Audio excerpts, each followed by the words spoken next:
আমি পাবনা 3 ফরিদপুরের আমাদের বিএনপির শীর্ষ নেতৃবৃন্দকে সাথে নিয়ে এবং যারা নির্বাচনের দায়িত্বে রয়েছে তাদেরকে সাথে নিয়ে আমি আজকে আপনাদের সামনে হাজির হয়েছি। আপনারা নিশ্চয়ই খেয়াল আছে, আজ থেকে কয়েক মাস আগে যখন আমার দল আমাকে এই আসলে নমিনেশন ডিক্লেয়ার করে তখন আপনাদেরকে দেখেছিলাম। সেখানে আমি আমাদের নির্বাচনের পরিকল্পনা এবং এই বিষয়ে আপনাদের সহযোগিতার বিষয়ে কথা বলেছিলাম। অনেকদিন হয়ে গেল আপনাদের সাথে আমি মত বিনিময় করতে পারছি না, আমার ভিউ এক্সপ্রেস করতে পারছি না। তাই আমি এর মধ্যে নির্বাচনের কাজ শুরু হয়ে গেছে। প্রত্যেকটা প্রার্থী হয়তো টাইট শিডিউল, আমার ক্ষেত্রে আরো বেশি। সেই ক্ষেত্রে একদম সকাল থেকে রাত অবধি অনেক রাত অবধি আমাকে কাজ করতে হচ্ছে। প্রতিদিন 2টি করে নির্বাচনে জনসভা করা হচ্ছে, ছোট বড় অনেক আলো ওঠান বৈঠক সহ গণসংযোগ করতে হচ্ছে, যেটা অন্য কোনো দল অন্য কোনো প্রার্থী তার জনসভা করছে না। সেক্ষেত্রে আমার ব্যস্ততা বেশি থাকতে হচ্ছে। এই জন্য আমি আপনাদের ডাকতে একটু দেরি করে ফেলেছি, দুঃখিত আমি। যাই হোক, নির্বাচন মাত্র কয়েকটা দিন বাকি আছে। আমরা আপনাদের মাধ্যমে জানাতে চাই, আসন্ন জাতীয় সংসদ নির্বাচন আমি সারা দেশে সুষ্ঠুভাবে হোক, অবাধ হোক, বিশেষ করে এই পাবনা 3 অঞ্চলে সুষ্ঠু নির্বাচনের স্বার্থে আমার পক্ষ থেকে, আমার দলের পক্ষ থেকে এবং আমার দলীয় নেতৃত্বের পক্ষ থেকে আমরা সর্বাত্মক প্রচেষ্টা অব্যাহত রেখেছি। এ পর্যন্ত নির্বাচনে কোনো সহিংস ঘটনা ঘটেনি, বড় ধরনের কোনো নির্বাচনের প্রচার কাজে বিঘ্ন হয়নি। সব মিলে আলহামদুলিল্লাহ পাবনা 3 অঞ্চলে নির্বাচন পরিবেশ ভালো আছে।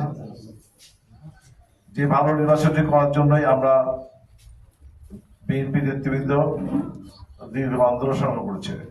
17 বছরে আমাদের দলের 1700 নেতাকর্মী আত্মহত্যা দিয়েছেন, গুম খুনের শিকার হয়েছে, 1 লক্ষ মামলায় 60 লক্ষ আসামি হয়েছে। এই এত বড় আত্মত্যাগ আমাদের প্রিয় নেত্রী দেশনেত্রী বেগম খালেদা জিয়া, তাকে মিথ্যা মামলায় হয়রানি করা হয়েছে, জেলখানা দেওয়া হয়েছে, নির্জন কারাগারে দেওয়া হয়েছে, তাকে ধীরে ধীরে মৃত্যুর দিকে ঠেলে দেওয়া হয়েছে। সব কিছু একটি এইবারের যে নির্বাচনের দাবিটা পূরণ করার জন্য। সুতরাং এবারের নির্বাচনটি বাংলাদেশের ইতিহাসে একটি গুরুত্বপূর্ণ নির্বাচন। স্বাধীনতার পরে আগেও 12টি নির্বাচন হয়েছে, সেই নির্বাচন গুরুত্বের দিক দিয়ে এবারের নির্বাচন চেয়ে অনেক কম। সেগুলো অনেক ক্ষেত্রে রুটিন নির্বাচন হয়েছে, কোথাও বা একতরফা নির্বাচন হয়েছে, কোথাও বা নিশিরাতের নির্বাচন হয়েছে, কোথাও আবিদাবি নির্বাচন হচ্ছে। কিন্তু এই যে সুষ্ঠু নির্বাচনের জন্য বিএনপি এত আন্দোলন করেছে, তার ত্যাগ তিতিক্ষার মধ্য দিয়ে পথ পাড়ি দিয়েছে। সেই নির্বাচনে আগামী 12 ফেব্রুয়ারি নির্বাচন, ও সেই নির্বাচন এই আসনে অনুষ্ঠিত হবে।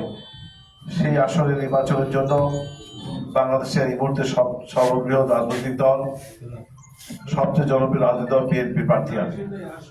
আমি শুরু থেকেই নির্বাচন প্রচারণার শুরু থেকেই আজ পর্যন্ত নির্বাচনের সমস্ত আচরণবিধি মেনে সরকারের নির্দেশনা মোতাবেক আমরা কাজ করছি।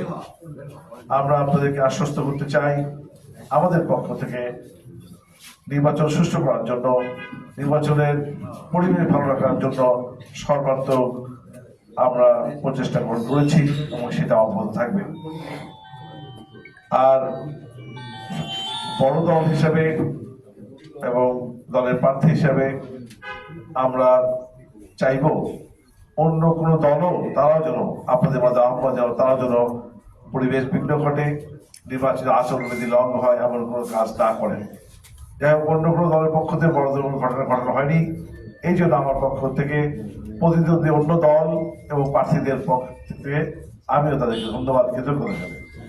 তা আমি যেটি বলবো যে আগামী নির্বাচন পর্যন্ত আপনারা এই নির্বাচন সুষ্ঠু করার জন্য দেশের একজন সচেতন নাগরিক হিসাবে, সংবাদকর্মী হিসাবে আপনারাও আপনাদের ভূমিকা পালন করবেন। সেটি হচ্ছে আমার আপনাদের প্রতি আবেদন থাকলো, আপনাদের প্রতি আমার আহ্বান থাকলো। আর নির্বাচন নিয়ে আমরা আমাদের মধ্যে পারস্পরিক সহাবস্থা অব্যাহত আছে। আপনারা সংবাদকর্মী হিসাবে, সাংবাদিক হিসাবেও আপনারা সচেতন আছেন। সব মিলে আমরা আচরণ পরিবেশটি ভালো আছে, আমি পরিবেশ অব্যাহত রাখতে চাই। আর আমরা বড় দল হিসেবে আমি যতটুকু বুঝতে পেরেছি, আমি ভোটারদের কাছে গিয়েছি, তাদের সাথে পরামর্শ করেছি, তাদের কাছে প্রশ্ন করে জিজ্ঞাসা করি, সব ক্ষেত্রে মনে হয়েছে এই অঞ্চলের 80% উপরে ভোটাররা বিএনপির পক্ষে রয়েছে, ধানের শীষের পক্ষে রয়েছে। সুতরাং আমরা এই সমর্থন ভোটারদের অব্যাহত থাকে, বিএনপির এই আসনে বিজয়ী হতে কোনো সমস্যা হবে না ইনশাল্লাহ। এই জন্য আমরা মনে করি যে আমরা বড় দল হিসেবে আমাদের দায়িত্ব কর্তব্য বেশি। আমরা পাশাপাশি আপনাদের মাধ্যমে যারা নির্বাচন দায়িত্ব আছেন, নির্বাচন কমিশনের কর্মচারী কর্মকর্তা, জেলা প্রশাসন, উপজেলা প্রশাসন, পুলিশ প্রশাসন, তারপরে সামরিক বেসামরিক যারা সদস্য রয়েছেন তাদের প্রতি আহ্বান জানাবো, আপনারাও আপনাদের সর্বোচ্চ দায়িত্ব দিয়ে আমাদেরকে একটি ভালো নির্বাচন উপহার দেবেন, এই ব্যাপারে আপনাদের মধ্যে আহ্বান থাকলো। সেক্ষেত্রে অবশ্যই আমরা প্রত্যাশা করব দল মত বিশেষে সবার সাথে ভালো ব্যবহার এবং যেটা বলে প্লেইনলি ফিল করার জন্য যা যা করার দরকার আপনারা সেই উদ্যোগ গ্রহণ করবেন বলে প্রত্যাশা করছি। আপাতত আপনাদের এই কথা বলে এবং নির্বাচনের দিন পর্যন্ত, নির্বাচনের ফলাফল ঘোষণা করা পর্যন্ত সবাইকে আমি আমার সংবাদের মাধ্যমে এই অঞ্চলের সমস্ত নেতাকর্মীর প্রতি আমি আহ্বান জানাচ্ছি, সবাই ধৈর্য ধরে সেই মুহূর্ত পর্যন্ত অপেক্ষা করে এবং আপনারাও এলাকার মানুষ হিসাবে, নাগরিক হিসাবে, একজন সচেতন সংবাদকর্মী হিসেবে আপনারা আপনাদের যার যার স্থান থেকে ভূমিকা পালন করবে। এবং এই ব্যাপারে আমি আমার প্রচারণার ব্যাপারে এখনো আর কয়েকদিন বাকি আছে, 4 দিন বাকি আছে, 5 দিন বাকি আছে। এই ব্যাপারে আমার প্রচারণার ব্যাপারে আপনারা সহায়তা করবেন, সহায়তা প্রত্যাশা করছি এবং আমার সমস্ত নৈতিক এবং ভালো কাজের পাশে আপনারা থাকবেন, এই কথা বলে আমি আমার কথা আপনাদের শেষ করছি। এরপরে আপনাদের কোনো প্রশ্ন থাকলে সেই প্রশ্নের উত্তর আমি অথবা আমার দলের পক্ষ থেকে দেওয়া হবে। সবাইকে ধন্যবাদ।